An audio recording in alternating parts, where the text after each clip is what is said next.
Hey guys, Michael J. Crawford here, and just wanted to give a few thoughts on the Falcon and the Winter Solder. Just kind of impressions, not really a formal review, because as many of you know, I don't have the ability to really script anything out and talk about it in an organized fashion, but I wanted to just kind of talk about what I think of it and what I think some of the other reaction I've seen is. At the core of the show, of course, is Bucky Barnes and Sam Wilson, who are characters we've seen all the way back through the Captain America films. Bucky all the way back to the first Captain America film. Sam was introduced in The Winter Soldier. And they have been Cap's two best friends when he was around. Now, we don't really know where Cap is during this story. Someone in the story says that he thought that Captain America was living on the moon. Okay, if that's a thing, maybe we'll see that in something in the future in Marvel, but maybe that was just somebody being crazy. But the idea here is that, well, with Cap gone, there's left kind of a vacuum. While Cap gave his shield to Sam at the end of Avengers Endgame, Sam felt ultimately unworthy of the mantle. And he also felt like the legacy of Captain America should be preserved. So he donated the shield to the Smithsonian to be part of the Captain America exhibit. The government then immediately found someone that they thought would fit the Captain America mold. And so they found a strong, agile soldier who happened to be a white guy to be the new Captain America. Now, the interesting thing about it is that by the end, of course, now anybody that's read the comic books, and I'm not a big expert on Captain America comics. I love my comic books, but I've never been a huge fan of Captain America. I have like 2 comic books that have U.S. Agent in them. But anybody that knows who U.S. Agent was already knew where the story was going as far as what that character was going to be, what the new Captain America was going to become. So that should, nobody should be thinking, oh, well, he was robbed of the Captain America mantle, because this is, this already happened. And really, if there's going to be a new Captain America, it would have been one of these 2 guys, right? Because they were the people that knew Cap best. They were the 2 people that Cap would have trusted with the legacy. So one of them should have been the new Cap. Now, some people would argue it should actually be Bucky, because Captain America should be a white guy. And I was thinking about this, because I know there's been a lot of hubbub about Marvel going woke. People in the Phantom Menace have been saying things like the MCU now for years. And I think that is, in this particular case, stupid. Just gonna say it. It's stupid. Because, look, if Captain America as a character has now aged out of being Captain America. Now, maybe they'll bring Steve Rogers back for something. I don't know. I know people have been hinting that, we're not done with Chris Evans in the MCU and everything. But I don't think Chris Evans wants to play Captain America for the rest of his life, right? And I know we would love that, but I don't think that that's how he wants his career to be. I don't think that he wants to be constantly working out into his 60s trying to play this character.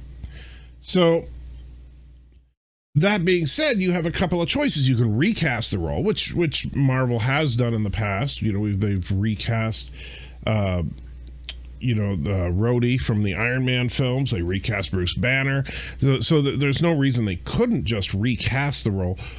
Or, if they wanted to stay within the continuity of the universe, they have that Captain America go out, and if the mantle of Cap is so important, you have someone else step up, which it sounds like is also what they're going to do for Black Panther, since sadly Chadwick Boseman has passed away.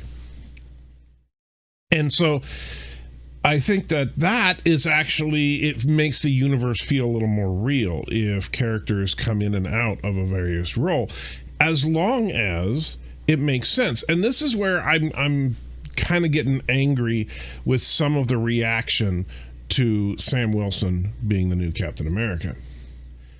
It's not, look, I've said when I was a proud member of the Fandom Menace, I've said repeatedly that it's not about the race or gender or whatever of the character. It's about the quality of the storytelling. That's what's really got me upset about The Last Jedi. That's what really got me upset about Star Trek Discovery. You know, yeah, the political stuff is annoying. Yeah, I don't want all that crap inserted into my entertainment in an artificial way, and I certainly do not want the that to be the whole purpose of the existence of these films. The Last Jedi only existed as a anti-male film. That was its purpose for existing. And that drugged down the story, it drugged down the characters. They pushed established characters aside to introduce new characters just so that they could push this agenda, right? Star Trek Discovery did the same thing, except it was a more general, left-wing agenda kind of thing. And it was, again, very annoying that they were basically sacrificing story in order to get this messaging out there. I have no problem with messaging being in a movie or TV show as long as it doesn't ruin the movie or TV show. And one thing that I think is kind of ironic is that now many in the Fandom Menace get so hyperbolic about whether something is woke or not that I wonder if today the original Terminator came out, they would scream it was woke. Because of course Kyle Reese gets killed by the Terminator, but Sarah Connor, she manages to pull it off, right? Maybe the original Alien, oh yeah, why is the woman the only one to survive, right? Now, yes, those are great movies. And the argument that always comes back is, well, we liked them because they were great movies, not because of a female lead. And I'm with you on that. But now we're still doing it even when it's good. There is nothing wrong with the Falcon and the Winter Soldier as a show. The racism that is portrayed in the show is not over the top. And anybody who is, especially, and I'm sorry, maybe it's because I have kind of an odd perspective, being a white man married to a black woman for 30 years. But the simple fact is that living in America as a black person is not that different than what we see from Sam's experience in this film. I've seen stuff like that firsthand. And so don't try to tell me how unrealistic it is that when the cop pulls up, he immediately assumes the black guy is at fault. Because I've seen it. Don't try to tell me how unrealistic it is that the bank turns down the black guy for a loan. Because I've seen it happen. And so those kinds of things absolutely do happen. And by the way, as far as image being everything, that whole thing with the new Captain America being a white guy, again, that was placating right into what the Fandom Menace gets angry about. So, Captain America is a white man. Well, you're right. And you know what? You're not right. Steve Rogers is a white man. Captain America is a title. And I really, here's where I would get angry, is if they changed the character of Steve Rogers. If all of a sudden Steve Rogers was a black guy. If all of a sudden they made Steve Rogers into something he wasn't. But if Steve Rogers, in a logical, organic fashion, exits the MCU, which is what they did with Endgame, and they want to fill the void, the logical choice would be for it to be either Sam or Bucky. But then if we're looking at Sam and Bucky objectively, well, Bucky has one thing going for him: super soldier serum. The fact that Bucky is every bit as strong and powerful as Cap. And in fact, one thing I liked about the Winter Soldier is that Cap never really beat Bucky in that movie. Bucky absolutely beat Cap every single time they fought. And that was even though Cap had the shield. But Bucky has a big downside too. He's mentally unstable. Sam, on the other hand, is a normal guy for all effective purposes. He doesn't have any superpowers or anything like that. He does have his cool Falcon gear so he can fly, but that's all just tech-based. Anybody with enough training could be Falcon. However, Falcon has what Steve had that made Steve the perfect Captain America, and that is his personality. His soul was uncorruptible, and that he was genuinely deep down a good and caring person.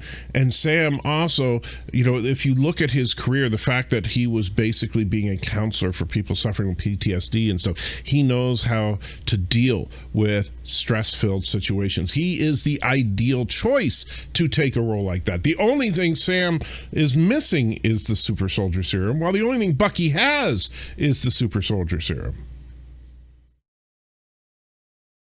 So I think that picking Sam was the right choice. And at the end of the series, when Sam gives that little speech that he could stand there when he's wearing the new Falcon Captain, the flying Captain America suit, basically, and he's standing there giving a speech, and he's talking in that speech about how he could feel the hatred coming on him from just him standing there wearing Captain America's colors. In my mind, it immediately went to people like us, the angry fans that just think that everything is going woke, that everything is just trying to go out of its way to ruin everything. But I also realize that in this particular case, I don't see it that way. Yeah, sometimes we get that and it's really annoying, but we absolutely have to look at everything with a case-by-case basis. To simply assume that because now Captain America is black, that makes it bad, is being exactly what the so-called SJWs accuse us of being. We're being prejudiced. We are prejudging it based on nothing but superficial things. That person is black, therefore that person is bad. And if that is where your mind is at, look, if you don't like the show because you just didn't like the storytelling style, you didn't like the overall story, you thought the whole story with U.S. Agent, the whole story with the super soldiers and all that, you just didn't like it, fine, I have no problem with that. But don't tell me that the fact that Sam Wilson as Captain America is the problem. Because then you are being exactly what they think you are. Instead, let's look at it as what works with the story, what doesn't work with the story, what's good about it, what's not good about it, and have a real conversation. But I'm sorry. I know that, a lot of people in the Phantom Menace have disowned me because, oh my gosh, I had the nerve to say things like Captain Marvel wasn't the worst film ever made.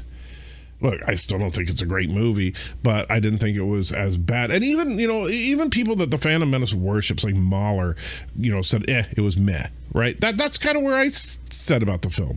But all of a sudden, I'm the bad guy because I'm not sitting there trying to say how everything is woke.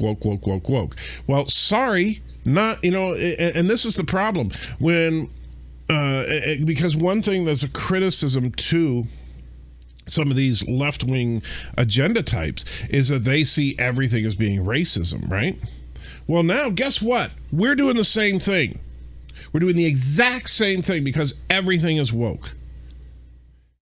I mean, my gosh, go to your favorite Phantom Menace channel and look at their video list. See how many times are they talking about how everything is going woke? How many times have we completely forgotten about the fact that we love these franchises in the first place? Have we just completely abandoned that? We don't give a crap about Star Trek anymore. We don't give a crap about Star Wars anymore. We don't give a crap about the MCU. Now we just want to say Jar Jar Abrams and the MCU, and hey, guess what? Kathleen Kennedy's about to get fired. Well, sorry.